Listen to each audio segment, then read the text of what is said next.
Sorry about that, guys. I didn't check my battery. My camera it died. Sorry. So like I was saying, geez, man, I hope it's the same angle and stuff like that. I don't want it to look all jumpy and weird.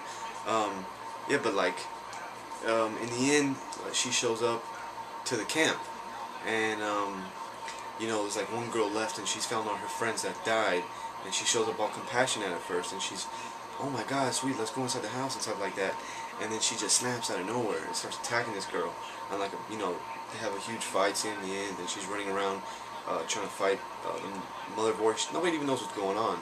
Like, they know the legend of Jason, but they don't believe it's true. And of course, the end scene, like I said, since these movies are never new to me, I always saw them on TV or clips of them, so I knew the ending. I knew yeah, I could kill this movie because everybody's seen this movie. In the end, the girl, the one survivor, like this right here in the back, she's on the boat, and she thinks she's safe, and the sun has came up, and the cops are like at the edge of the water, and they're calling her in, and this nice soft music starts playing, and then out of nowhere, young Jason Voorhees jumps out the water and grabs her and pulls her and flips the canoe over and pulls her into the water and stuff like that. And I bet people in theaters when it first came out probably, were jumping and stuff like that, but I knew it was coming. But like I said again, like, even though this movie doesn't have Jason, I think this is the best one. And I heard it almost didn't get made, that the guy that was going to produce it put the money down, almost put it into something else. And this guy, Sean S. Cunningham, called him like at 6 in the morning. The guy said he was just going to hop on a jet and go spend the money somewhere else. So this movie almost didn't get made.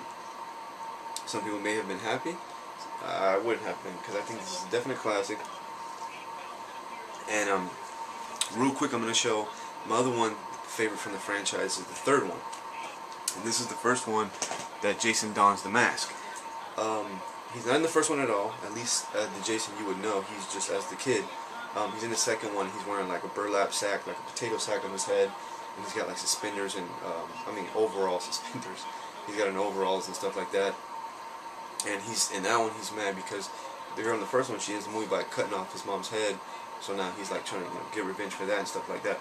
But this is the first one, as you can see on the back. He dons the famous hockey mask and stuff like that because there's like a kid. It's the same thing. All these people go on a trip, go to the camp and stuff like that. And one of the guys, like a practical joker, and he brings along like a bunch of fake blood and costumes and stuff like that. And one of the things he brings is a hockey mask. So of course Jason kills him and he takes a hockey mask, and from then on he's known to be wearing a hockey mask and stuff like that. And this is the first one. I don't think he dies in this one. Like, they show him dead, but then he doesn't really die. And in the fourth one, they finally kill him. He's in the ground. So in the first three that he's in, not the first one, but the first three he's in, 2, 3, and 4, he's like a human. And after that, they kill him, put him in the ground, and then like they dig him up, and wherever he gets shocked, and he gets like re-energized back to life. I think after that, he's unkillable. But in the beginning, he's killable. First three that he's in, he's killable. After that, he's not killable anymore. He's basically like a zombie or like a curse. After that, you can't mess with him. So then the franchise kind of changed after that. Gets a little different. Those are all good. I own every single one of them, but I'm not going to throw all of them in. But this is, I think, the second best out of the franchise. Some more movies. These are probably considered classics too, maybe. I'm not sure. I've been buying a lot of these things lately, though. You can get them online. I haven't seen them in stores because where I live, there's not like a lot of good independently owned stores. There's just like, big names like Blockbuster and stuff like that, and they don't carry stuff like this. I've never seen. So I bought this online. This is a triple feature, and it's got Candyman. I think it's part 2, Farewell to the Flesh. It's got John Carpenter's The Fog, and it's got Terror Train, which has Jamie Lee Curtis. I never got into the Candyman series. I've never seen 1 or 2. Seen pieces, I know what they're about and stuff like that. I just never got into Candyman for some reason. I'll get around to watching it one day, but from when I've seen the pieces on TV, I don't like them. The Fog, though, is, I'm going to talk about these two. The Fog is really good. It might be John Carpenter's second movie. It might be his third, though. I'm not sure. But actually, this is the one I watched. I only got around to watching recently. And I thought it was going to be like a supernatural horror because it's about this fog that comes in. But actually, it's kind of like a slasher. And it's this small town. I forgot in what state it is. It might be California. And this fog just creeps in out of nowhere. And nobody knows what's going on. But as it creeps in, it has this light on it. And weird stuff starts happening to this town. And there is supernatural horror in this movie. But the whole thing is, I think it's like in that town 100 years ago, some deal went down with some treasure, and some people ended up getting like betrayed and killed. So then 100 years later, it's like a curse in the town. 100 years later, this fog creeps in, and with the fog are the people that got betrayed. It's something like that, and then they come in and they move with the fog, and that's what's really scary about it. They could just appear and leave just as fast with the fog, and if you're in the fog, you're dead. And it has a couple actors known. I don't really know who's in this. Who's in this? I don't remember. But they're like in a bunch of 70s and 80s movies. This, I believe, is 1980. So this came out. Yeah, this was before The Thing. Anyway, this is a really good movie. And then The Terror Train is really cool. It's kind of like Scream 2. Well, Scream also. It's like a horror mystery. It's like one of those movies where, the killer, you gotta guess who he is the whole movie. And if you haven't seen Terror Train, it's about a bunch of college students that play a prank on this kid, and Jamie Lee Curtis is in on the prank, but then the prank goes really bad, and it's like weird. Like they want to bring him in the room so Jamie Lee Curtis can have sex with him, but then they put, since they're like pre-med students, I guess they have a corpse at their disposal, and it's in the bed instead of her. And then when he sees it's the corpse, he freaks out, and he's like traumatized by this. And then fast forward to their senior year of college, they all plan this trip to go on this train and party on this train.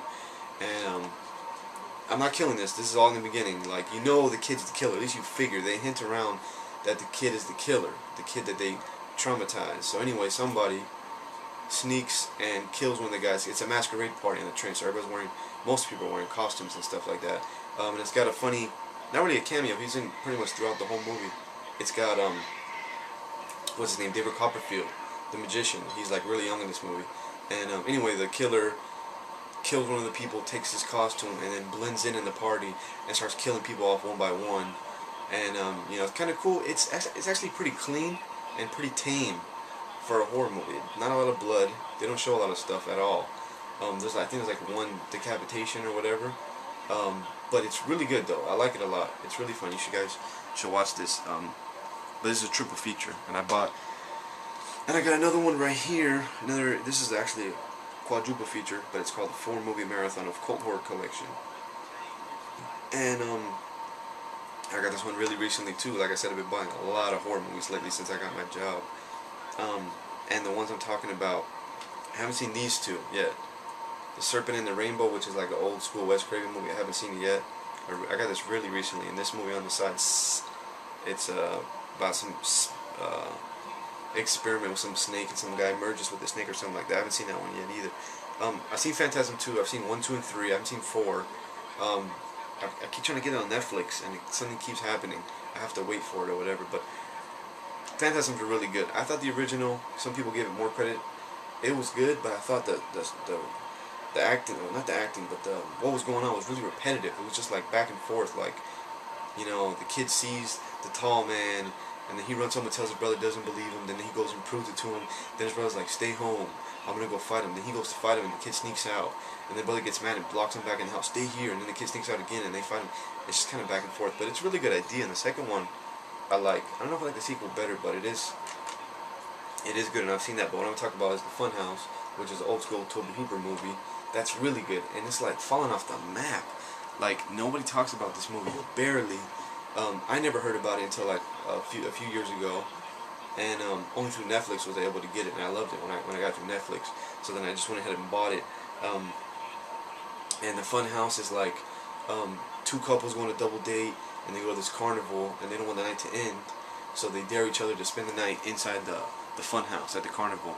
So they do, and then when they're there, the people that run the Funhouse, they also live under the Funhouse, and they have set up a bed and stuff like that, and they view the son of the owner, this like deformed kid, choke this prostitute lady. She's not a prostitute, she's like the lady that does palm readings for the carnival, but I guess she does that on the side or whatever, so he pays her to have sex, and she does like a sexual favor for him, and then he freaks out and strangles her to death, and they see it, and then the dad comes in, and I guess something happens, like he sees them through the floorboards or something. Oh no, like something falls from the kid's pocket through the floorboard, so they know they're up there, and they're locked in there, there's no way out of this Funhouse, and everybody has left already. It's like, late at night, and they're trapped in the Funhouse, and so then he sends his son after them to kill him, killing them off one by one and stuff like that. And it was really good. I loved this movie so much. Even though in the beginning it's a lot of showing the carnival before they actually get into the horror and stuff like that, it was good. I didn't mind that part at all. But the one part I thought they should have done differently was this guy in the front's really cool. If he would have been the killer, awesome. He's not the killer.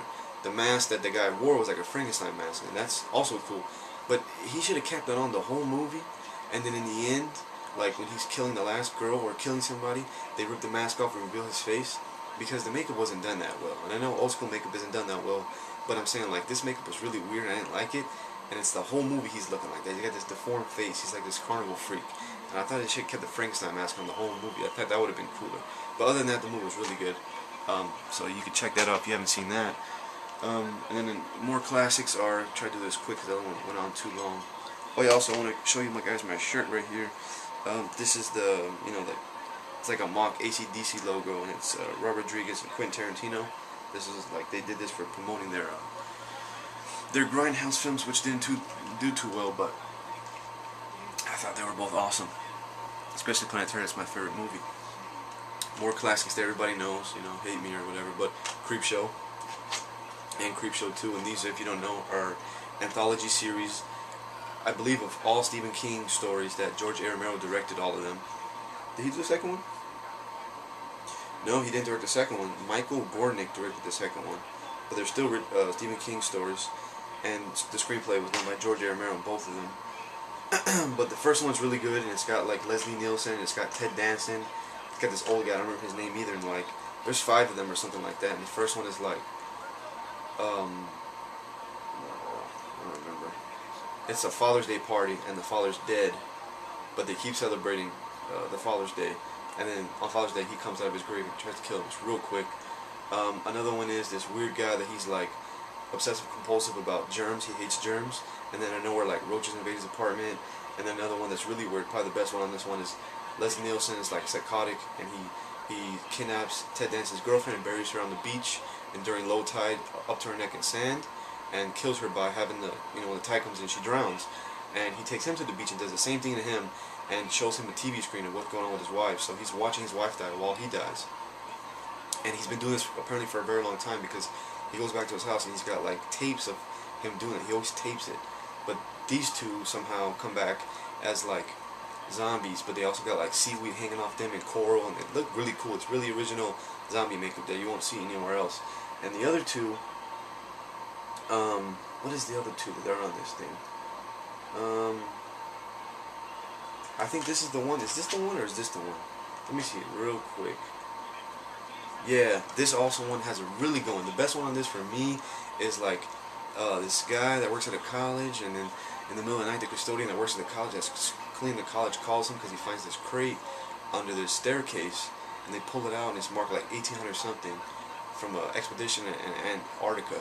So they open it and it's like this crazy beast. And that's not the worst part, is it kills one of the people, but then this one guy hates his wife, and he's always having these daydreams about killing his wife.